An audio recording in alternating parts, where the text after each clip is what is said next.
அனைவருக்கும் வணக்கம். இன்னைக்கு மற்றும் ஒரு கதை கோவர்தனகிரியை பற்றியது. கண்ணனுடைய வாழ்க்கை சரித்திரத்தில் வரக்கூடிய ஒரு சுவையான கதை.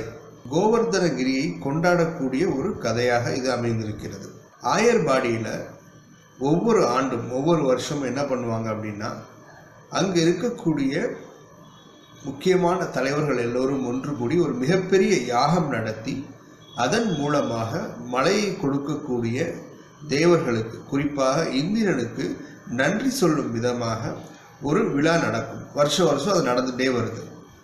ஏன்னா மலை கடவுளான தேவர்கள், குறிப்பாக இந்திரன் வருணனை அனுப்பிச்சு மழையை நமக்கு கொடுக்கிறார். அதனால இந்திரனுக்கு நன்றி கூற வேண்டும் அப்படிங்கிறதுக்காக ஒரு விழாவை எப்பொழுதுமே அவங்க நடத்தி கொண்டு வராங்க. அதே போல இந்த முறையும் நாம் நடத்துகிறோம் அப்படின்னு சொல்லிட்டு ஊரில் இருக்கக்கூடிய பெரியவர்கள் எல்லோரும் நந்தகோபருடைய வீட்டில் அமர்ந்து பேசி கொண்டிருக்கிறார்கள். இந்த மாதிரி யாகங்கள் நடத்தணும், நிறைய பேருக்கு அன்னதானம் கொடுக்கணும், பிராமணர்களுக்கு நிறைய நன்கொடை கொடுக்கணும், பசுவை பாதுகாக்கணும், இப்படி பல விஷயங்களை பேசிக்கொண்டு இந்த வருஷம் இந்த விழாவை சிறப்பாக நடத்தணும் அப்படின்னு சொல்லி முடிவெடுக்கிறார். பெரியவர்கள் எல்லோரும் கூடி பேசி கொண்டிருக்கக்கூடிய அந்த இடத்துல கண்ணன் இருக்கிறாரு. அவர் என்ன சொல்றாரு அப்படின்னா, நம்ம எப்பொழுதுமே இந்திரனுக்கு நிறைய பூஜைகளை செய்து கொண்டு இருக்கிறோம். இந்த முறை கொஞ்சம் மாற்றி நமக்கு இந்திரன் மட்டும் மழையை கொடுக்கல, எத்தனையோ ஜீவராசிகள், இந்த நம்மோட வாழக்கூடிய பசுக்கள் நமக்கு உதவி செய்கின்றன.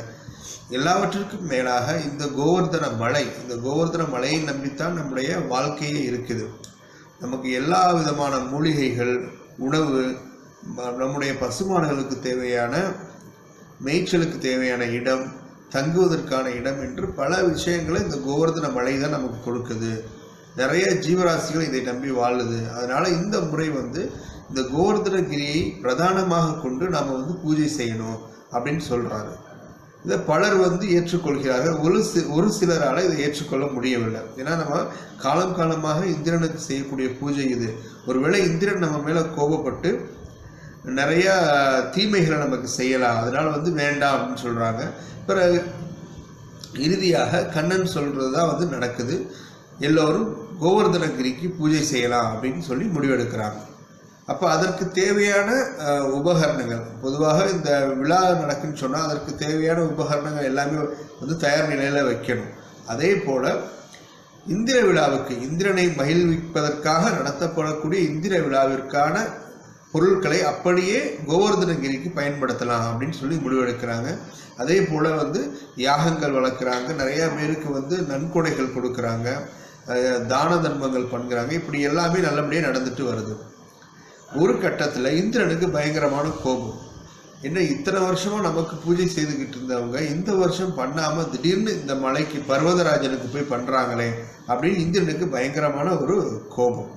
அந்த கோபத்தை எப்படி வெளிக்காட்டார் அப்படின்னா, வருணதேவனை அழைத்து அதிகப்படியான மழையை நீங்கள் அந்த கோவர்தனகிரி பக்கத்தில் அந்த கோபாலர்கள் இருக்கக்கூடிய இடத்துல போய் பொழிங்க அப்படின்னு சொல்லிட்டு வருணதேவனுக்கு ஆணையிடுறார்.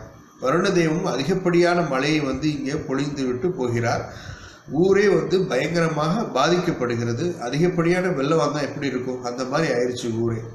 இப்போ கண்ணன் என்ன செய்யறாரு, எல்லாரும் கண்ணன் கிட்ட போய் முறையிடுறாங்க, நீங்கள் தான் எங்களை காப்பாற்றணும் அப்படின்னு. உடனே அவர் என்ன பண்ணார், பயங்கரமான ஒரு உருவம் எடுத்து இந்த கோவர்தனகிரியை மலையவே தன்னுடைய சுண்டு விரலால் தூக்கி நிப்பாட்டுறாரு. எல்லோரும் வாங்க, அந்த மலைக்கு உள்ளே நின்றுக்கோங்க, கோவர்தனகிரி உங்களை குடையாக காப்பாற்றும், நீங்கள் மலைக்கு உள்ளே நின்று கொண்டு எப்பயும் போல உங்களுடைய பணிகளை செய்யலாம் அப்படின்னு சொல்லிட்டு கண்ணன் சொல்கிறாரு. அதே போல் எல்லோரும் அந்த கோவர்தனகிரி மலைக்குள்ளே நின்றுக்கிறாங்க, அன்றாட பணிகளை செய்கிறாங்க. இது ஒரு நாள் 2 நாளில் தொடர்ந்து 7 நாட்கள் கண்ணன் அந்த மலையை தூக்கி மக்களை காப்பாற்றுகிறார். இதுதான் திருமை ஆழ்வார் ஒரு பாசத்தில் நமக்கு சொல்கிறாரு, கல்லெடுத்து கல்மாரி காத்தாய். அதாவது கல்லுனா மலை, இங்கே மலையவே அப்படி தூக்கி, பெரிய மலையை தூக்கி கல் மாறி, அதாவது மழை எப்படி பொழிந்ததா, கல் மாறி பொழிந்ததா. அதாவது இந்திரன் அனுப்பிச்ச மழை அந்த மழை துளிகள் ஒவ்வொன்றும் ரொம்ப பயங்கரமாக கல்லை போன்று இருந்ததாம். அதனால அந்த கல் மாறி வந்த மழையை கல்லையே தூக்கி, அதாவது கோவர்தனகிரி மலை கல்லு தான் முழுவதுமே, கல்லையே மலையாக தூக்கி வந்த கல் மழையை காத்தாய், கல்மழையை தடுத்து நிறுத்தி கோபாலர்களை காத்தாய் அப்படின்னு சொல்லிட்டு நமக்கு திருமங்கை ஆழ்வார் தன்னுடைய பாசுரத்தில் சொல்றார், கல்லெடுத்து கல்மாறி காத்தாய் என்று. அதன் மூலியமாக மக்கள் தங்களுடைய இயல்பு வாழ்க்கையை அப்படி தொடங்குறாங்க. இது நாட்கள் செல்ல செல்ல 7 நாள் முடிஞ்சிருச்சு, இன்னும் ஒன்றும் நடக்கலையே அப்படின்னு சொல்லிட்டு இந்திரன் வந்து பார்க்கிறான். பார்த்தா ஒரே ஆச்சரியம், என்ன கண்ணன் இப்படி தூக்கிட்டு நிற்கிறாரு, யார் இந்த மனிதர் அப்படின்னு சொல்லிட்டு நேராக வந்து அப்புறம் தான் அவனுக்கு வந்து மண்டையில் உரைக்குது. ஓஹோ, நம்ம வந்து ஏதோ ஒரு தவறான காரியம் செய்துட்டோம், இவர் கிருஷ்ணன் வந்து மகாவிஷ்ணுவோடைய அவதாரம்னு தெரிந்திருந்தும் நம்ம தவறு செய்துட்டோமே அப்படின்னு சொல்லிட்டு நேராக கண்ணன் கிட்ட வந்து அவன் வந்து தன்னுடைய தவறை உணர்ந்து மன்னிப்பு கேட்குறான். இனிமேல் நான் இந்த மாதிரியான தவறை செய்ய மாட்டேன் அப்படின்னு.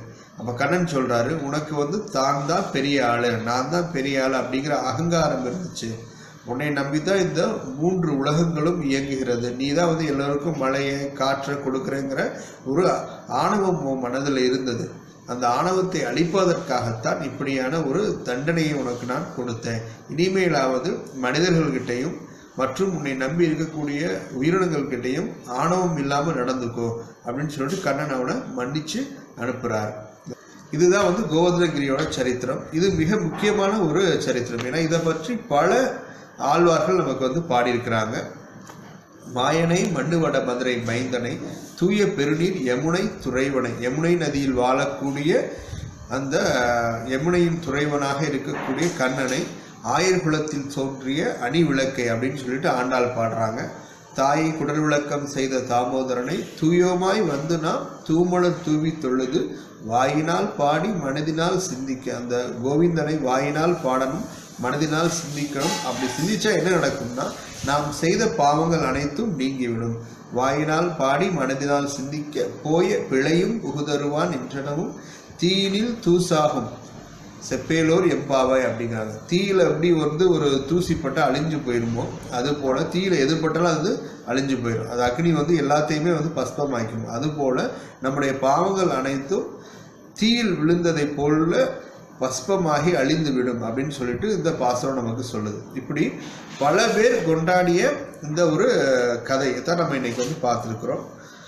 அது எதற்காக இந்த கதை நம்ம சொல்கிறோம் அப்படின்னா, குறிப்பாக இந்திரனுடைய ஆணவத்தை அழித்ததற்காக, அதே சமயம் அந்த ஆயர்கள் வளர்க்கக்கூடிய பசுமாட்டின் பெருமைக்காகும். ஏன்னு சொன்னால், பசு தான் அந்த காலத்தில் வந்து செல்வமாக பார்க்கப்பட்டது. ஒரு நாட்டில் எத்தனை பசுக்கள் இருக்கிறதோ, எத்தனை ஆணிரைகள் இருக்கிறதோ, அதை நம்பித்தான் அந்த நாடு வந்து செல்வ செழிப்பாக இருந்ததா அப்படின்னு சொல்லிட்டு கணக்கிடுவாங்க.